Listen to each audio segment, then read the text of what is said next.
Here are 5 habits that's making your depression worse and what you need to do to stop them. So believe it or not, depression is simple to solve, but it's not always easy. And the reason why is because you don't have the framework to get through that depression. And for a lot of people, they're trying to solve it on their own, which is kind of idiotic, considering that depression is something that gets worse over time.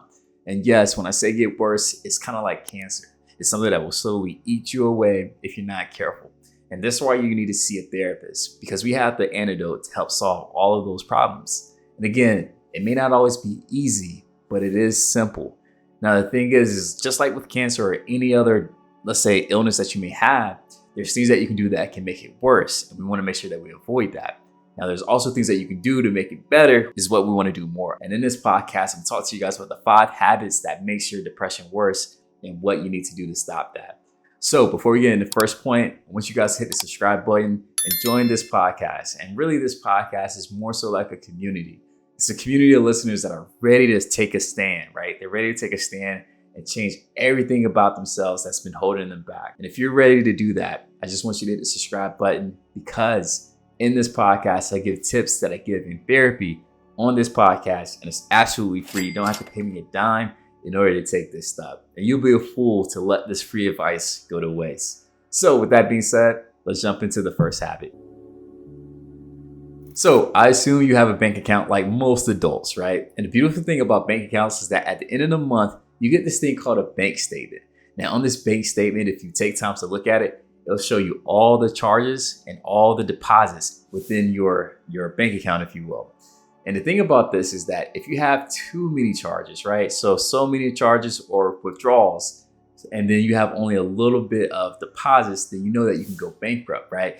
And if you do keep doing that time and time again, week after week, month after month, all that stuff, like I said, you go bankrupt, get your house foreclosed, right? Car repo, like all that stuff, right? And who has time for that, right? Nobody. And that's the same thing with us when it comes to depression. But the thing is, it's not deposits and withdrawals that our bank accounts are being evaluated with, but it's our excuses and our actions. And what I want you guys to do is think of your withdrawals as excuses. So every time you say that I can't go to the gym because I'm too tired, that's a withdrawal. Every time you tell yourself that you can't go out with your friends because you don't have, let's say, the time, the energy, or whatever the excuse is, that's another withdrawal. But every time you decide to, let's say, go to church or wherever you go to worship, right? Or every time you decide to go into your therapy sessions, right? So you don't skip or anything like that, that is a deposit, right? And that deposit helps you to be able to write those checks that you later are going to need to cash. And I need you guys to really realize that, right? Really like hone in on that. Because if I keep having more excuses than action each and every month, what do you think is going to happen? Or you think that one day you're going to wake up and you're going to have the life that you want? Seriously doubt it. And because of that, that will keep you depressed. That will make your depression a lot worse, because you have this image, right? And I want you guys to really write this down, right? This is what depression looks like. This is how one becomes depressed. It's when you have an image of what you want your life to look like, and it's so far away from what your life currently looks like. And you may have heard me say this in a few podcasts, but this is what's called the reality gap. It's the gap between where you want to be and where you currently are. The only way to close that gap is through action. It's only through deposits. It's only by doing the things that you say that you're going to do. And this is the thing that I need you guys to understand. So from this day moving forward, I want you guys to ask yourself, what are the promises that I'm going to make? And even be on the lookout for the withdrawals or the excuses that you're going to make that's going to get in the way. Because I truly believe that awareness is one of the biggest weapons that we have when it comes to our mental health. I always say this, or right now I'm saying this in some of my sessions and even in my emails, is that if you can't name it, you can't tame it, right? If you can't name it, you can't tame it. If you can't name the excuses or the thought patterns that trip you up, how can you expect to tame it? How do you expect to have power over it if you don't know what it is? All right, point number 2, and this is something I kind of just mentioned, but I want to go a little bit deeper into it. So whenever someone feels depressed, one of the first things that they do is they isolate. They isolate from friends, family, and may even isolate from the things that they personally love to do. So they stop going to the gym, they stop going to the movies, they stop going to the basketball courts and all the things that make their lives a life worth living. And what I want you guys to do is, instead of turning away from friends, family members, and the things that you love, I want you guys to turn toward those things and actually allow those things to pour into you. And that's the biggest thing about depression, right? So that little tricky thing we know as the mind, it's going to convince you that you need to actually abandon everyone and just go into a little corner and just hibernate, right? And what this looks like is kind of like a phone that's on, let's say, battery saver mode. So when you get to like 20%, your phone starts to act differently. What happens is that it thinks that, hey, I need to conserve this energy so that when I need to make a big action, like let's say a phone call or a video or whatever it is, right, FaceTime, I need to make sure I have the energy to do that. And for you, you're saving energy just to go to work, right? Or maybe you're saving just enough energy to be a parent. And these things, yeah, they're cool, they're great, but there's more to you than your job, being a parent, or some of those minute things, right? There's more to you. And I need you guys to make sure you have the energy to do those things. Now, something that goes along with this point is that if you have friends and family members that you cannot turn to during times like this, I need you to reevaluate the friends and families that you keep. Because if you can't come to them at your lowest, then who can you really go to? There's a good chance that they probably come to you with every problem and complaint that they have in the world. It's because you're a great person. But because you're a great person, I need you to make sure that you take time for yourself. And this is how you do it, right? And I should say it like this, like you take time for yourself and also spend time with those friends and family members. All right. So point number 2, the worst habit, the second bad habit that you can do, you turn away from others. And that time you should be turning towards them. So you should be finding a community and not trying to do everything on your own. Probably something you guys can relate to. So for me growing up, whenever there was like a dinner or something that my mom made and I didn't like it, right? So for me, I didn't like peas, right? I despise those things, right? If I ever went to my parents and said, hey, I don't want this, the first thing they would say to me is that there's kids starving in like, this place or that place, right? Like there's homeless people out here who don't have anything to eat. So you should be grateful. You should just eat it, right? And for me, that didn't do anything because I still was hungry and I still didn't want this food, these peas or whatever it was. And what this does is it teaches me and probably taught you that you shouldn't complain. Or what do you have to complain about, right? Like you have a roof over your head, you got food that you don't want to eat. Like I'm giving you everything that you could possibly need. And that's the thing about depression. That's the thing that we can be doing to ourselves. And this is the third bad habit that I need you to stop. I need you to stop gaslighting yourself. And what gaslighting means is that you question the reality of things. You try to downplay what you're really going through. And sometimes people will do this to you. They will say, oh, it wasn't that bad. Or, man, you're just making that up, right? Or I remember it differently. And then they tell you their own version of that story. Well, this right here takes the power away from your voice because now you're taught that what you say doesn't matter and it doesn't hold up. And that's totally not true. So what I want you guys to do is stop gaslighting yourself and validate some of the things that you're going through.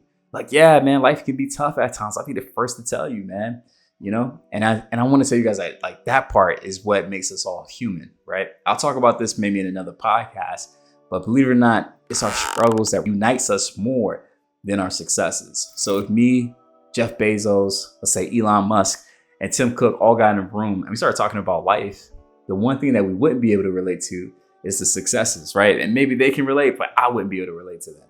But if I start talking to them about what it's like to fail, what it's like to have this fear of rejection, or let's say go through heartbreak, they would be able to relate to those stories with their own, thus bringing us together. So again, I need you guys to stop gaslighting yourself because what you've gone through, it does matter. All right, the next one, the fourth bad habit, actually is something I want to shout out to J. Cole. So one of my most favorite rappers. And at the time of this podcast, he just announced that his album, The Fall Off, is coming. So I definitely want to suggest you guys get that. So something that J. Cole said in the song was a few years ago. There was a song called Love Yours. And in this song, he says, there's no such thing as a life that's better than yours. And he starts to name all these things, right? Such as there's always going to be a bigger house or a better car or a better looking woman or man or whatever it is that you're looking for, right? There's always going to be better, but there's no such thing as a life that is better than yours. And what we started to talk about is that you shouldn't have this comparison, let's say spirit within you that's going to rob you of all the good things that you've been able to accomplish personally. And the one thing that comparison doesn't like is when you have clarity on the things that you value.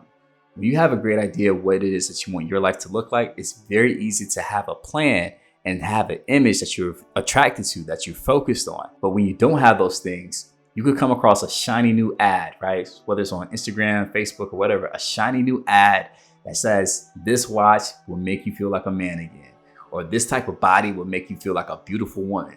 And those are things that you didn't want to begin with, but now that you see it, you're like, oh, I need it. And believe it or not, there's this thing called the 4 Noble Truths, okay? And these are the points I want you guys to write down. And this is why I want you guys to subscribe to this podcast, because again, these are points that I give in my therapy sessions, all right? And I say that because literally this week, I shared this point with the client. So the 4 Noble Truths, this is a Buddhist saying, right? And it says that desire gives birth to suffering. Desire gives birth to suffering. And there's these 4 truths that they talk about throughout that. So what that looks like is if you're driving a 2024 BMW and you're coming down the highway and you see a 2026 Tesla, you may say, wow, I really need that Tesla. And then you start to downplay, or let's say disregard the car that you're driving. And now you're in this place of want. You're in this place of desire. You're in this place of lack, right? So it's almost like you don't have enough. You're lacking this 2026 car, even though you have a 2024, right? And again, this puts this feeling that you're not good enough. It creates what we know as suffering. So I want you guys to put an end to all comparison. And the way you do that is by having a clear view of what it is that you want, right? What it is that you want. Don't let the world, society tell you what you need or what you want. You tell the world what it is that you want. And then habit number 5, man, I'm so glad you guys made it this far. It shows that you're not a quitter. And I love people like that. I love being around those type of people. So I'm glad that you made it this far into the podcast. So with point number 5, and I kind of alluded to this earlier, but point number 5. So what you see is that a lot of people tend to try to solve inside problems with outside answers. Okay. They try to solve inside problems with outside answers. And what that looks like is with something like depression. That's an internal thing. Right now, there may be situations that's happening, right? So if someone were to go through a divorce, or let's say someone were to lose someone, right? Like through death, right? So they're grieving, right? And so many other different things. Yeah, that's going to put a lot on them, right? There may be a sense of sadness or depression that may sit on you. But when you start to try to solve that inside problem with outside resources, that's when you become stuck. That's when you actually develop the suffering that I just spoke about. So it's you believing that the key to getting through your depression is making more money. The key to getting over your depression is getting into a relationship. Or maybe, right, the key to getting over your depression is going and get some type of cosmetic surgery done, right? Like all this stuff, right? And what it does is just, again, it creates this ongoing cycle of needing more and more. It's almost like this gluttonous behavior starts to take over, and you don't want to fall for that. So what I want to talk to you guys about this point is that you need to let go. And this is habit number 5. You need to let go of old narratives.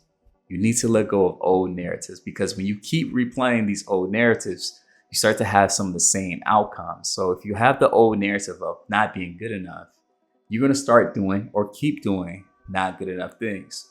So I would ask you, what would make you good enough, right? What would truly make you feel good enough, right? And I don't want you to come up with an outside answer, right? That is the key here. Because the more you start to do these external things, so it's almost like grasping at straws, to be honest, the more you start to feel like it's insurmountable for you to come over this depression. And that creates hopelessness. And that hopelessness, believe it or not, is something that we ask when someone is dealing with suicidal, so self-harming thoughts and behaviors. We ask on a scale of 1 to 10, how hopeful are you that you can get over this? And if they start giving answers that are like below a 5, that's when we want to start to sound the alarms. So in this podcast, I went over the 5 habits that's going to keep your depression alive and well. I need you guys to stop it. And I'm going to go over these 5 again, just so that you guys can remember them. And again, just write them down so that you have them, okay? So the first point that I gave is having more excuses than action, right? And on here I wrote having more excuses than execution. And that goes back to the whole idea of a bank account. Make sure that you're having more deposits than withdrawals. Next, turning away from your loved ones instead of turning towards them. All right. Make sure you have the right people that you can turn towards, because if you don't, I need you to do an evaluation of those people. Next, stop gaslighting yourself. So in other words, don't question your own reality. What you've gone through is real, and I need you to validate that. Point number 4, comparison is the thief of all joy. So make sure you have clarity on what it is that you want and what you want your life to look like. And then point number 5, replaying old narratives versus new narratives. This too will keep that whole depression and everything you're trying to escape. It will keep it alive. It's not that you need to change the outside, it's the inside that you need to change. So this is Coach Wells. Appreciate you checking out the podcast, and leave a comment. And the reason why is because I respond to all my comments, and that way me and you can develop a rapport. All right, I'll see you guys later.